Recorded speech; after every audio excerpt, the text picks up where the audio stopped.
shit time, okay? And it was embarrassing. Losing all your money is all that.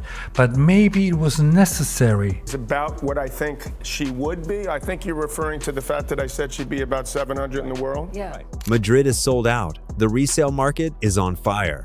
And Boris Becker is stunned. Let that land for a second. The biggest ticket spike at this year's Madrid Open didn't happen because of Sabalenka. It didn't happen because of Swiatek. It happened because Alex Eala ranked around world number 29. Born in the Philippines, trained at the Rafa Nadal Academy on this exact surface, walked into the main draw and turned the entire market upside down.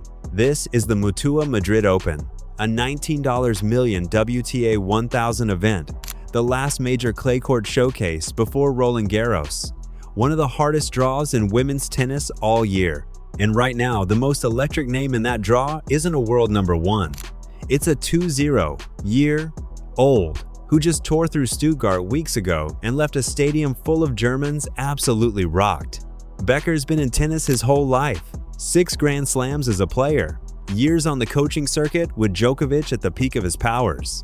He's watched champions get built from the ground up. He called what Eala's doing unreal. That's not a compliment, that's a verdict. Subscribe right now. This channel is the only place breaking the story from every angle.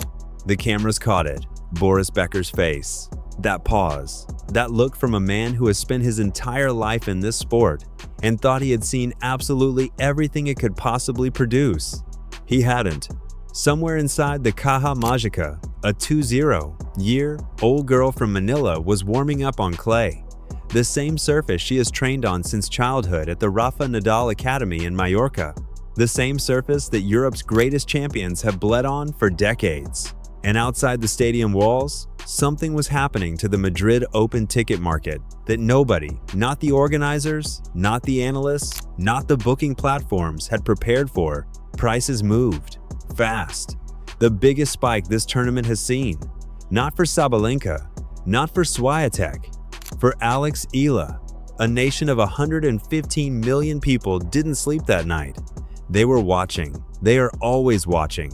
And right now, in the middle of a $19 million WTA 1000 event, the last major clay showcase before Roland Garros, their girl is doing something to European tennis crowds that the sport is struggling to explain. Becker watched it all unfold. Then he used one word: unreal. Subscribe now, because this story is moving faster than anyone expected. And to understand why that single word from Boris Becker carries the weight that it does, you need to understand exactly who is saying it and what he has witnessed across 5 decades inside professional tennis. Becker won Wimbledon at 17. He was the youngest men's singles champion in the tournament's history at the time. He went on to win 6 Grand Slam titles, reach the world number 1 ranking, and later spend years at the coaching side of Novak Djokovic during the Serbian's most dominant stretch of his career. This is not a man who reaches for dramatic language casually. When Boris Becker tells you something in tennis is unreal, the word has earned its place in the sentence. So, what exactly has Eala done to produce that reaction from him? Start with Stuttgart. The Porsche Tennis Grand Prix ran from April 13 through the 19th of April, 2026, at the Porsche Arena in Germany. It is a WTA 500 event played on indoor clay, and the 2026 edition featured one of the most stacked draws of the entire clay swing. Iga Swiatek, Elena Rybakina, Coco Gauff, Jasmine Paolini, Mira Andreeva, and Karolina Muchova all in the same bracket. Eala entered after Qinwen Zheng withdrew due to injury, stepping into a draw where she was arguably the least decorated name on paper. What followed was not a quiet debut. German crowds responded to her with a warmth and volume that surprised even the tournament's regular attendees. Local sports media, which exists primarily to cover European players and the established stars of the WTA circuit, found itself writing about a Filipino teenager instead. The reception she received in Stuttgart was described by multiple observers as unlike anything the tournament had seen for a player of her ranking in recent memory. She carried that momentum directly into Madrid. The Mutua Madrid Open is not just any clay court tournament. It sits at the very top of the WTA 1000 calendar, alongside events like Cincinnati and Toronto. The prize fund for 2026 exceeds $19 million. The singles winner walks away with approximately $1.19 million. The tournament is played at the Caja Magica, a stunning multi-court complex in the south of Madrid that holds thousands of fans across its main show courts. Defending champion Aryna Sabalenka enters the 2026 edition as the world number 1, a player who has won back-to-back Australian Open titles and is considered by many analysts to be the most dominant force in women's tennis right now. The draw also includes Coco Gauff, Jasmine Paolini, and a field built almost entirely of Grand Slam winners, finalists, and former world number 1s. Into that field walked Alex Eala, ranked approximately 29th in the world, and the ticket market reacted before she struck a single ball in her opening match. To appreciate why that matters, consider the geography of this moment. Eala was born in the Philippines on the 23rd of May 2005. She grew up in a country where tennis has historically lived in the shadow of basketball, boxing, and other sports, with deeper roots in Filipino culture. The country has produced quality players across decades, but never, not once, a genuine WTA force capable of competing at the highest level of the clay court swing in Europe. When Eala began her career and started climbing through the junior ranks, winning the girls' singles title at Roland Garros in 2020 and the US Open junior title in 2022, Filipino fans tracked every match with an intensity that felt almost protective. When she transitioned to the professional circuit and claimed the WTA 125 title in Guadalajara in 2023, becoming the first Filipino player to win a WTA singles title, the reaction back home was not celebration, it was vindication. Every match since has carried that weight, and she has handled it with a composure that genuinely startled the tennis world. Her clay game is not an accident. The Rafa Nadal Academy in Mallorca, where she spent her formative training years, is built on clay. Every fundamental, she developed the heavy topspin off the forehand, the defensive retrieval, the ability to construct long points and wait for the right moment to accelerate, was forged on a surface that rewards patience and punishes recklessness. When Eala steps onto the red dirt at the Caja Magica, she is not adapting to an unfamiliar environment. She is returning to the surface that shaped her. That is an advantage that rankings do not fully capture, and that opponents sometimes only discover mid-match when it is already too late to adjust. Becker understands this. He coached Djokovic through clay seasons at Roland Garros. He knows what a player looks like when clay is genuinely their natural habitat versus when a player is simply competent on the surface. His reaction to Eala was not the polite acknowledgement of a promising young talent. It was the recognition of something more specific, a player whose game architecture is genuinely built for this moment. The ticket spike reflects something beyond fandom.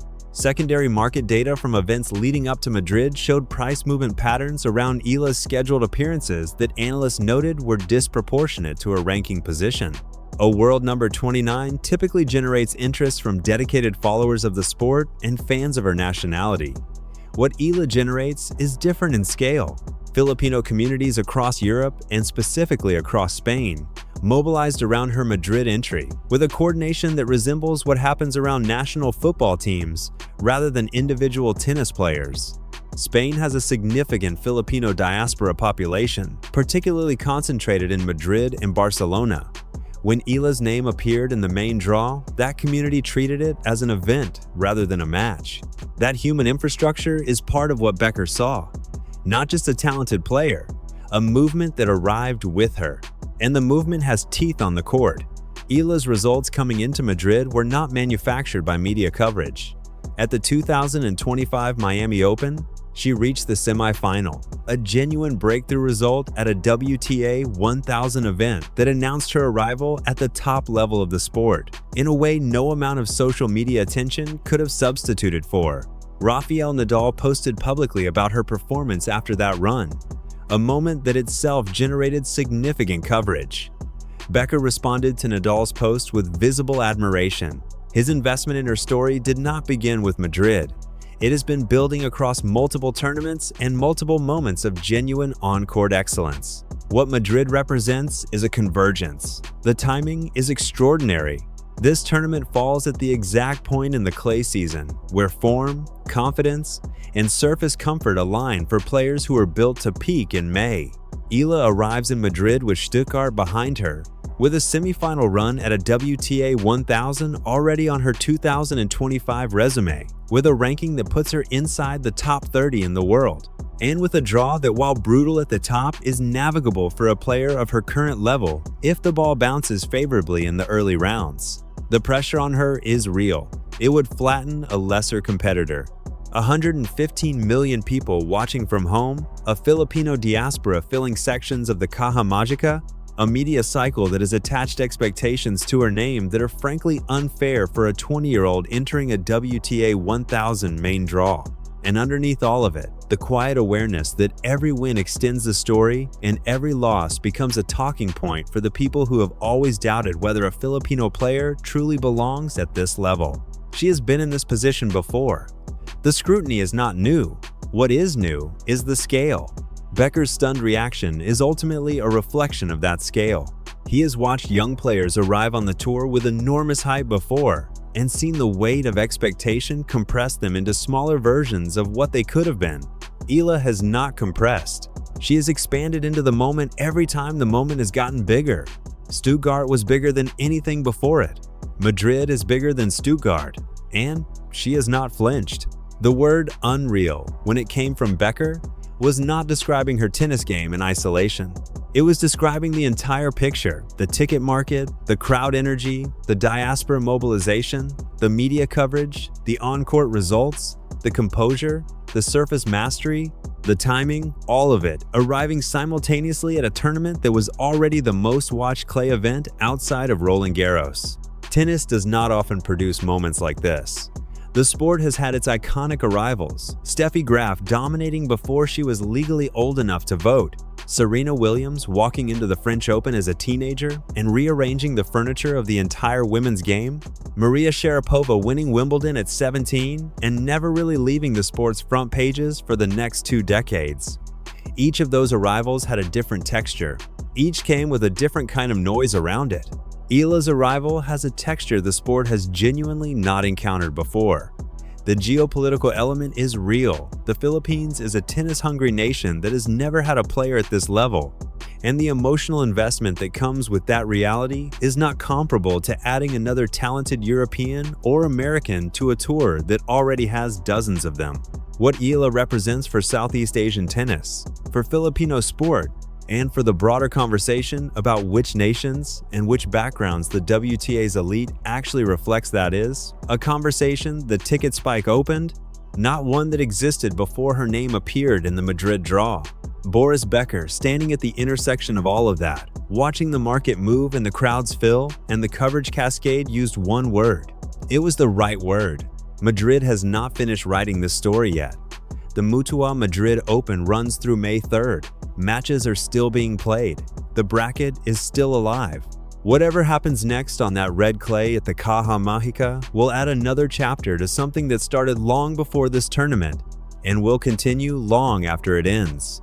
But this week, in this city, in front of crowds that paid prices the secondary market hadn't predicted for a player ranked 29th in the world, Alex Eala reminded everyone watching exactly why the biggest names in tennis cannot look away from. Here, and neither can you.